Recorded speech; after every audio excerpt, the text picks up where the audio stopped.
And welcome to another pre-calculus video. In this one, we're going to work on section 5.3, solving trig equations, day 2. And we're going to start here with a little refresher on some algebraic skills that we will translate today into trig skills. So if I'm looking at the one here on the left, I've got a root equal to x, and we want to solve for x. So what's given us trouble is this radical. And the radical right now is isolated. It's all by itself. So what we can do is square this side, and that's going to take care of the radical, freeing the 4x minus 3. And don't forget to be fair and square the other side, so that would be x squared. Now I'm going to move these other terms over here with the x squared. So I'm going to write it like this, x squared minus 4x plus 3. And now that would be equal to 0. And then I could factor that. X minus 3, x minus 1 equal to 0. And if I set the first parenthesis equal to 0, I'll get x is 3. And the next one here, I'll get x is 1. So we square both sides, set it to 0, factor. Set each factor to 0. This one here, this is just going to be a factor.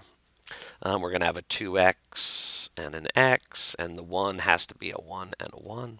We want a minus in the middle, so that'll make this a minus 2x for our outers and a plus 1 for the inners. And then we would set each of these equal to 0. So for this one, we would subtract 1 and then divide by 2. And this one we would add 1.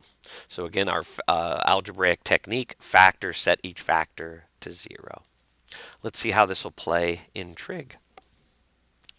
So our first topic here, equations of the quadratic type. A quadratic type is something like this. You're going to have something x squared. You might have a plus or minus x in the middle. Maybe, you don't have to. Maybe that would be a 0x. And then you'll have a plus or minus a constant at the end. And they factor just like we've done in algebra for years. So below are two examples of a quadratic type. In this one, we have 2 sine squared minus sine minus 1. So you could think about it as 2x squared minus 1x minus 1. And then you're going to factor it the same, but then just change the x's back into sines. And this one here, we got a secant squared minus 3 secant minus 2. So think about factoring it as an x squared minus 3x minus 2. But instead of x's, you just have secants in there, or some other trig function. So here we go. Find all the solutions of this equation, 2 sine squared minus sine minus 1 equal to 0. And notice it says just in this interval. So in the last video, we saw infinite solutions where we would add a plus 2 pi n on the end of there. That's not going to be necessary when they restrict us to one trip around the unit circle. So always be on the lookout for that 0 to 2 pi n. Okay, so this is 2 sine squared x minus sine x minus 1.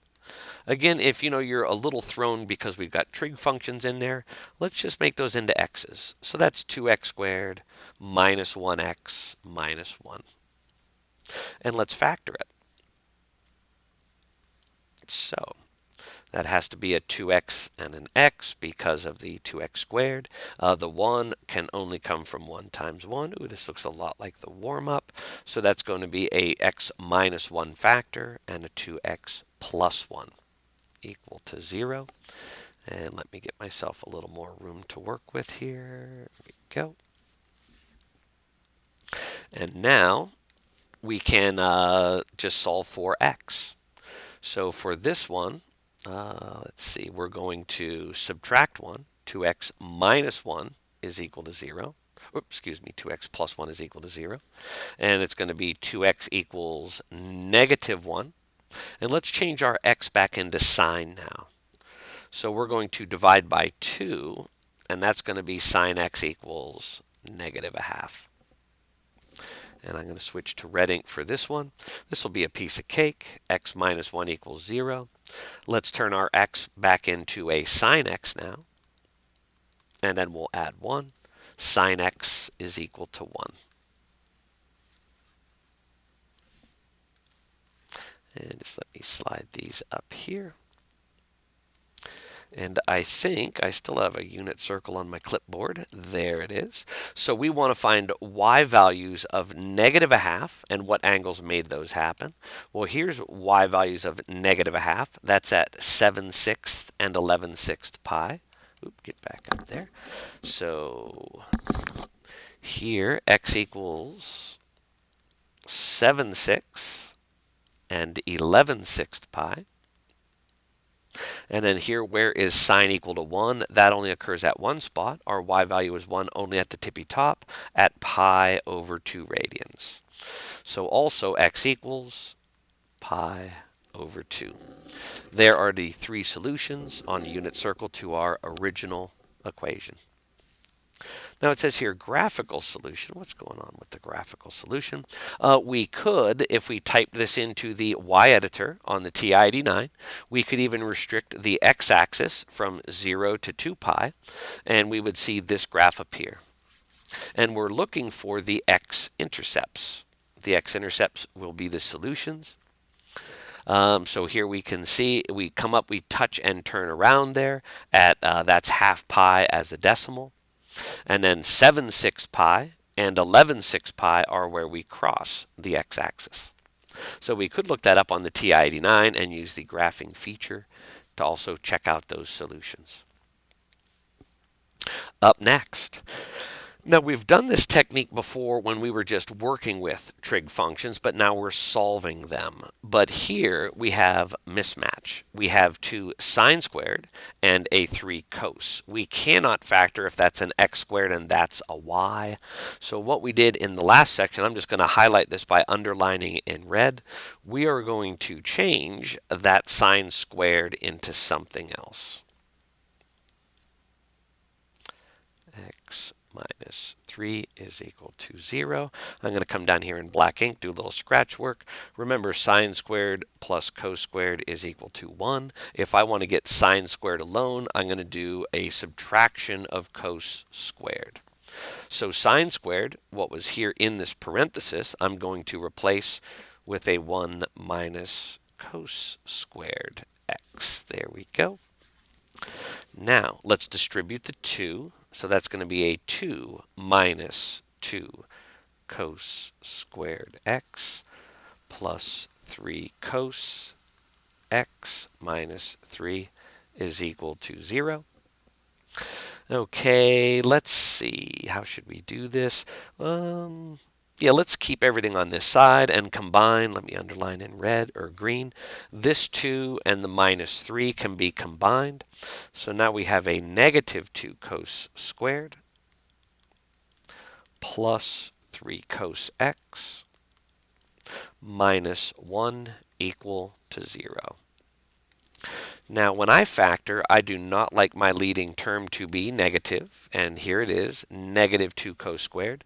So there are two ways to think about it. We could either multiply the left side by a negative 1, which will cause all the signs to switch, or we could just move everything to the other side by addition and subtraction, which is also going to cause all the signs to switch.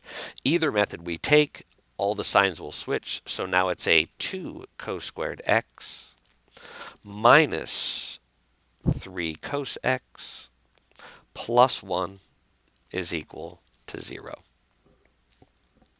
Okay, now we are ready to factor.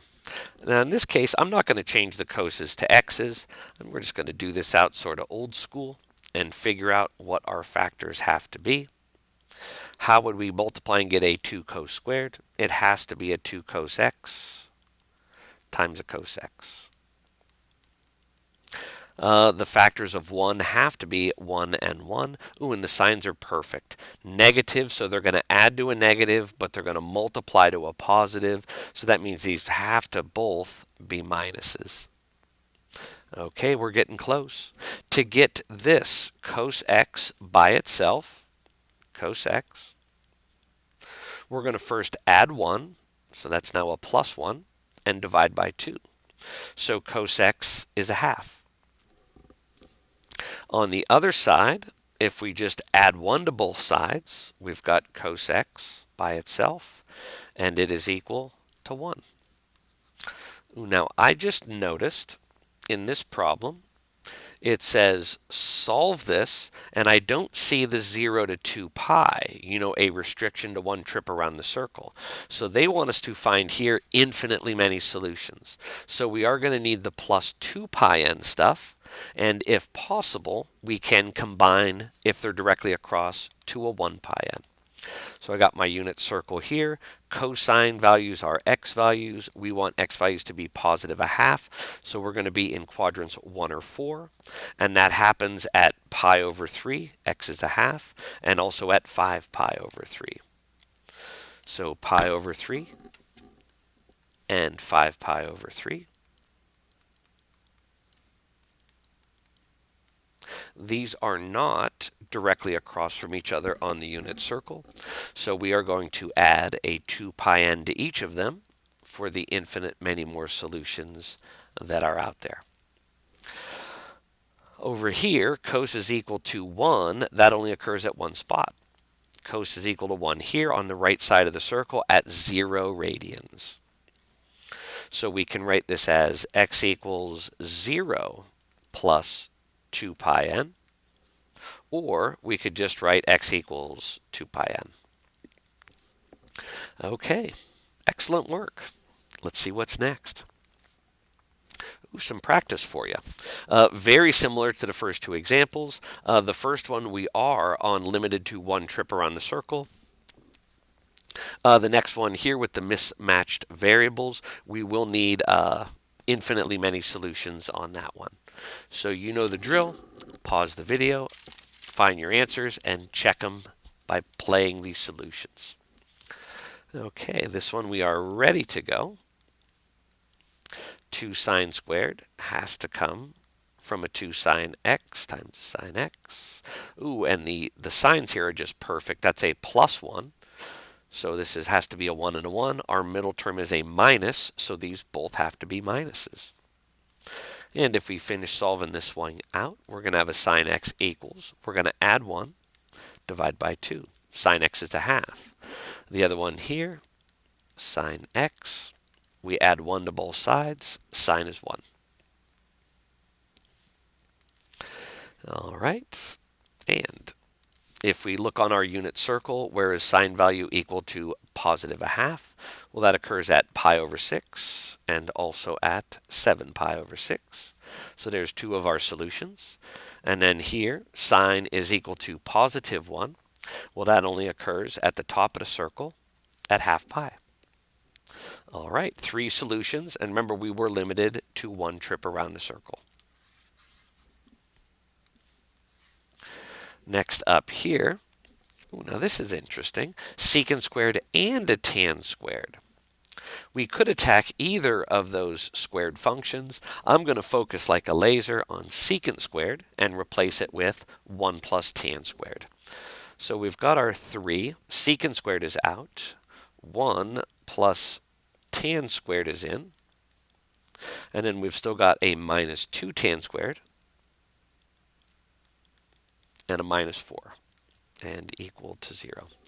I'm going to sort of get this all in one shot here to save a bunch of writing and copying the same thing down. So if we distribute this 3, that's going to be a 3. 3 and a negative 4 are going to combine to a negative 1. And then if we distribute here, that's going to be a 3 tan squared. 3 tan squared minus 2 tan squared is tan squared. And that's equal to 0. Oh, look at that. Perfect. And I'm just going to write up here now to get that equal, or the tan squared all by itself. Tan squared. We're going to add 1. So tan squared is equal to positive 1. And when we square root, we are going to have tan of x equals, when we square root, don't forget the plus or minus 1. Okay. And let me move this up here. let's see, yeah, I got a unit circle back here I can refer to. Where is tangent equal to 1, either positive or negative? That's going to be at 1/4, and at 3/4, and at 5/4, and at 7/4. Notice we do have some that are directly across from each other. So this pi over 4 and the, let me just write them all out here, just because this is kind of new. I guess I'll get rid of this. So x equals pi over 4, 5 pi over 4,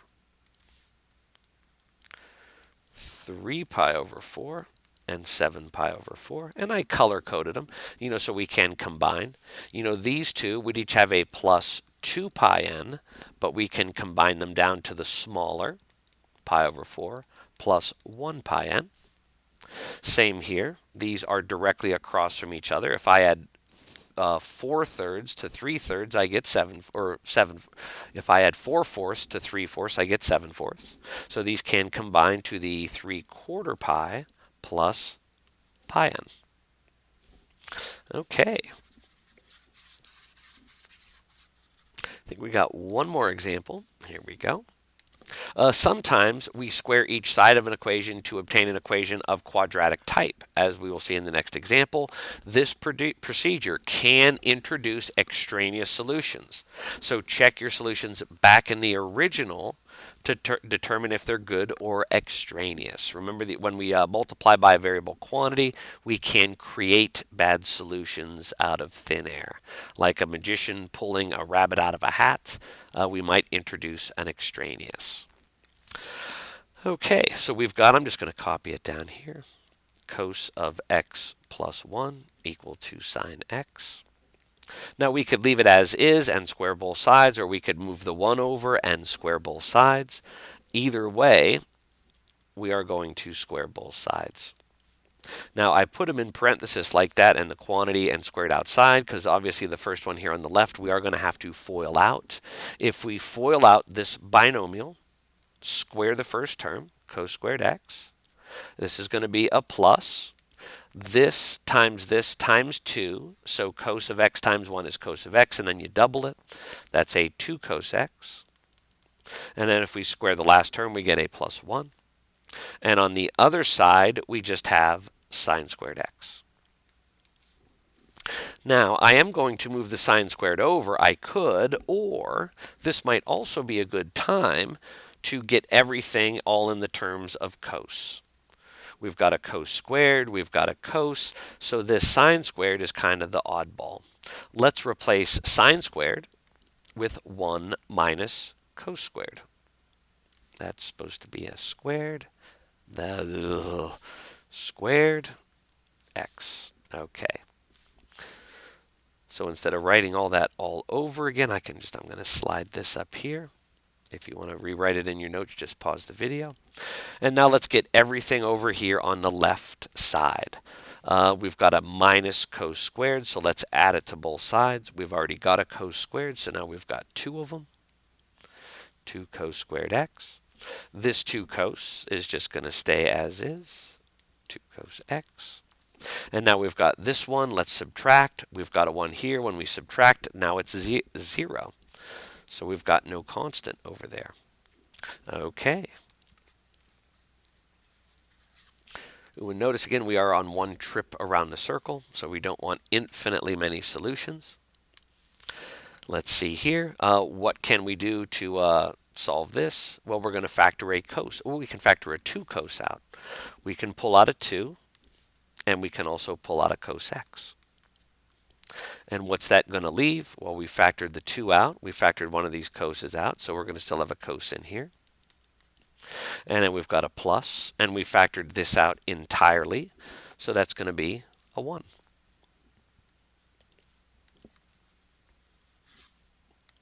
Ooh, and I forgot that we should have this equal to 0.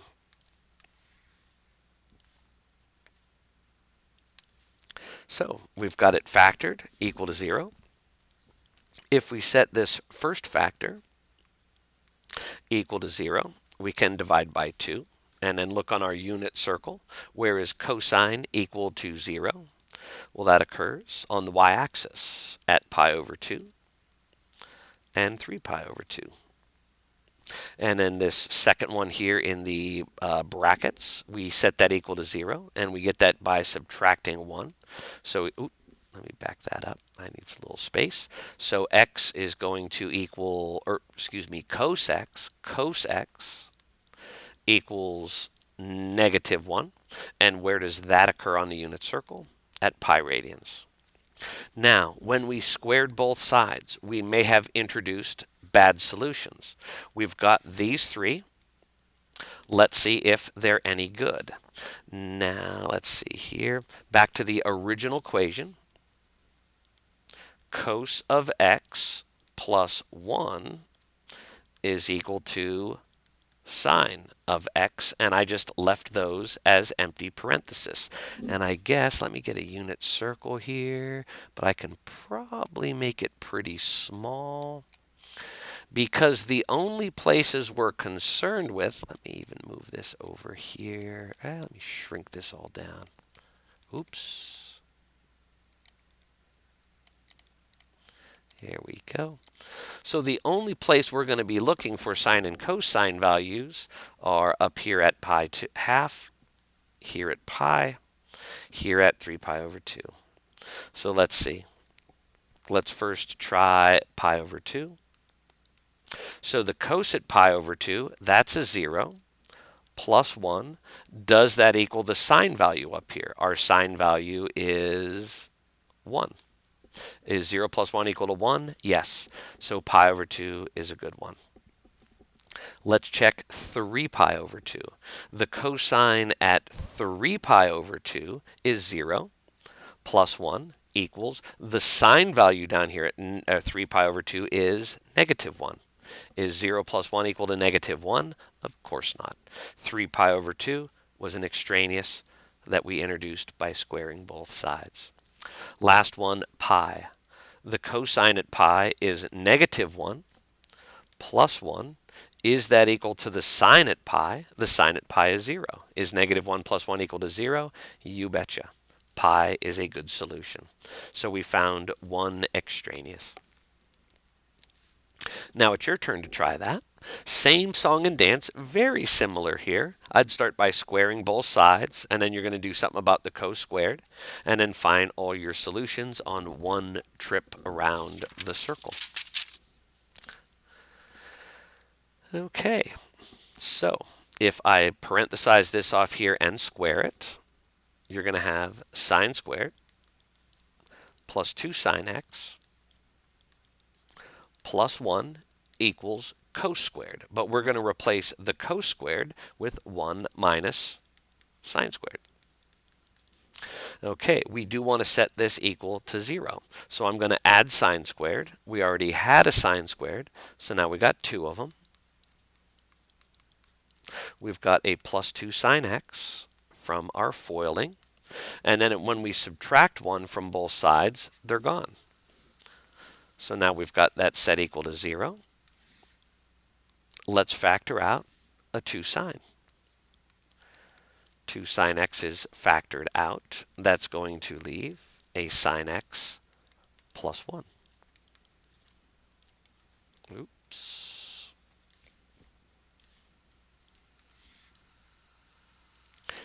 If we set this one equal to 0, we're going to get sine x is equal to 0, and sine values are y values. When are the y values equal to 0? Well, that's when you're on the x-axis at 0 radians and at pi radians. There's a couple solutions. And then if we set the brackets to 0, we're going to get sine x equals -1, and that occurs at the bottom of the unit circle at 3 pi over 2. Now again, we might have an extraneous, so we're going to check our answers back in the original. Do I have, I guess I can just steal it from here, my mini unit circle. Put this down here. And let's see, we're going to do, I'll just write it out again. The sine of our angle plus 1 is equal to the cos of that same angle. Well, I'll use blue ink here. If we do 0 first, we are here at 0. So our sine value there is 0. 0 plus 1. Does that equal the cos value of 1? Well, yeah, that checks out. 0 is a good one. I'll just leave it underlined in blue. Now let's check pi. I'll switch to black ink for pi. So now we're over here at pi radians. Our sine value there is 0 plus the 1. Does that equal our cos value? Our cos value is negative 1. Is 0 plus 1 equal to negative 1? Of course not. Pi is extraneous. 3 pi over 2, I guess I can switch to green ink. So now we're down here. Our sine value down there is negative 1 plus 1. Does that equal the cos value of 0? Negative 1 plus 1 indeed is 0. So 3 pi over 2 is also a good solution. I hope you had as much fun as I did in this video.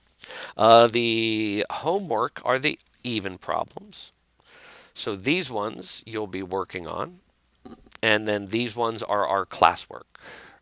So the next time we are together in class, we're going to do these odds. They pair up nicely with the evens. If you miss the odd day in class, then just go to Calc View, or excuse me, Calc Chat to see these step by step. If any of them are in red, you can go to Calc View and visit with our good buddy Gabe. I'll see you in the day 3 video.